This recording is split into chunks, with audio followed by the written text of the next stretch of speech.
Today I'm going to tell you how to turn a drum like this, how to take this wrap off and turn it into a drum like this with all new wrap. This is 1960s black strata pearl.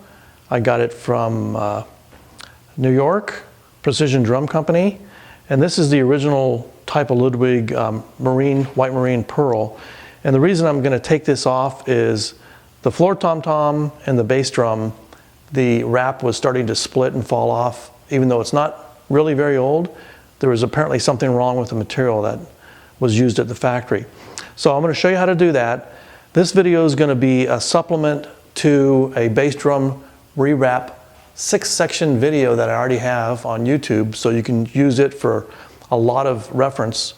So mostly what I'm going to do on this video is show you how to remove this rivet, how to remove the wrap, and from there you'll be able to refer to the bass drum video for everything else. Okay, I need to take out this rivet right here that holds this badge on. Now, if you damage this badge, Ludwig will not replace it. I offered to send my old ones back if they would send me new ones, and they said no. I did get the number from Monroe, North Carolina. Spoke to a couple of people there in the factory and they were not helpful. So the problem is this rivet is steel and it's very hard to file or to remove. So there's two ways you can do it. You can file it from the inside like this until you get it all filed down and you get this lip to come off. Or you can take some very large needle nose pliers and crush from the back here, crush this down to the point where you can push it through. That's normally what I actually do because it's quick and easy, but I did damage one of these badges recently. When I tried to peel it up, it started to fold and it got a kink across the front of it. It turns out these badges, by the way, are stuck on with adhesion to this pearl.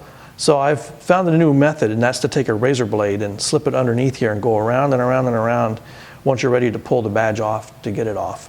So next thing I'm going to do is I'm going to remove this rivet, and then we'll remove the hardware, and then I'll show you how to take off the wrap. Okay, I've removed the rivet. I did it again by filing around here over and over and over until finally this little piece started to break loose off the rivet, and I was able to extricate this off the rear. So now I'm ready to take the badge off. So I have a safety type razor here, and what I'm going to do is try to work it underneath the badge so that I can get the badge off without bending it.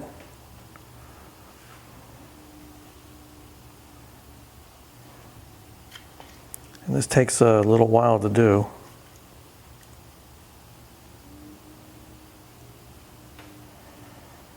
Be careful not to cut yourself.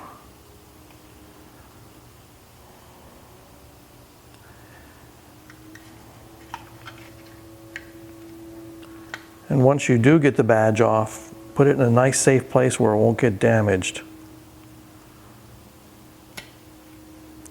Okay, I've gotten it now.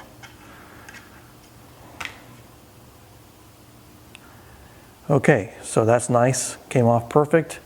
Does have a sticky back, so I'm going to lay it face down. Okay, so now I've removed the badge, and one thing I wanted to mention was that I draw little arrows here where the tom-tom holder goes to give me an indication as to which direction the tightening portion goes. So this is going to go like this. Again, an arrow, that way I can get it on correctly when I put it back together. And I also mark where the seam is. I put a little mark right there. And so the next thing I need to do is I need to start trying to use a putty knife to carefully break loose this seam.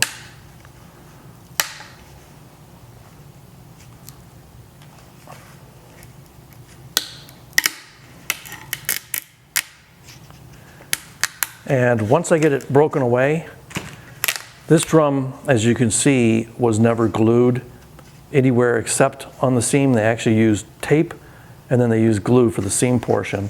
So I can go ahead and tear this off, and it comes off pretty easy. And when I get back to this part here, I'm going to take a pair of scissors and cut this off because this has to be heated up to remove it.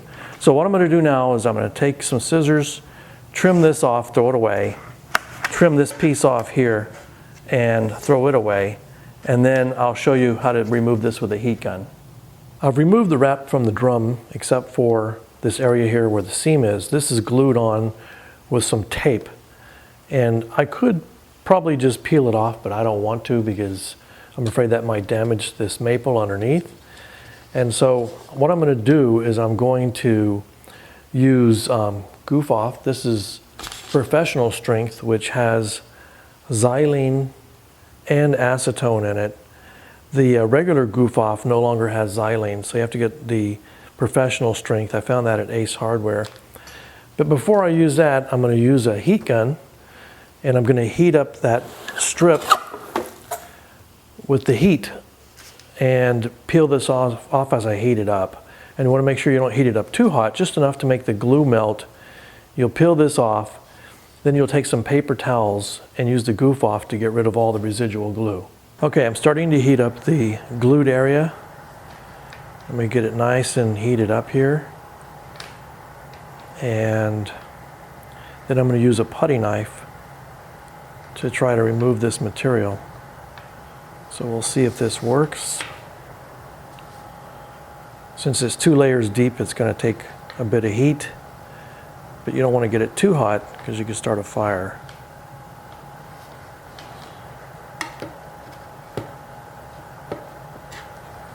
So it's not heated up enough yet.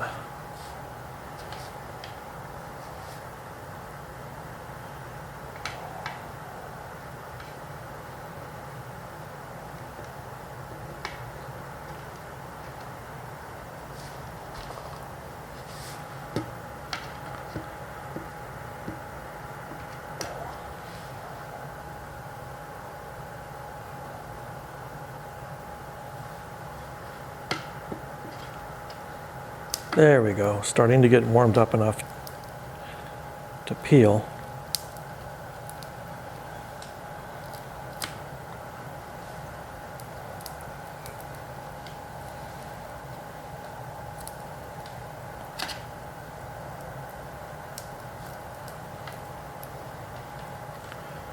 Okay, once I get it started, I can kind of just take it by my hand and heat it up and pull it back. So I'm going to do that, and then I'll show you what to do next. Okay, now that I removed the piece that was stuck here, you can see the adhesive. So I'm going to take some of this professional strength Goof Off, and you want to make sure you don't get it in your eyes because it is caustic. And I don't use gloves because most gloves would melt, and they do make gloves that don't melt. I'm not sure which kind they are, but I just rub it like that, and I throw the paper towel into a little trash I've made, and I do this a few times. It takes probably about 10 or 12 paper towels to get it where most of this adhesive is gone. So I'll show you what it looks like once we've gotten to that point. I've cleaned the glue off of the seam area here where that joint tape was, where this seam overlapped. So it's all gone now, and the surface is pretty clean. I just need to do a little bit of cleaning up on it before it's ready for gluing. So again, I wanted to mention that Goof Off is flammable, and it'll melt anything pretty much plastic that gets around it. So you have to be really, really careful with it. Make sure you work on it. Like, this is an aluminum table with some towels on it, so if I was to spill a little bit, it's not going to hurt anything.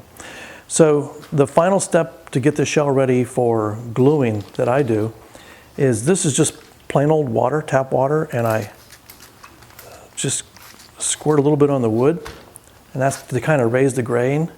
I take some 220 grit sandpaper on my sanding block, and I just lightly go over it like this. So I'm going to do that for the whole drum shell, and then I'll wipe it clean with a tack cloth, and it'll be ready for gluing. And for applying the glue and applying the wrap, you can look at my bass drum video, and then I'll show you everything else to do from this point on. Thanks for watching.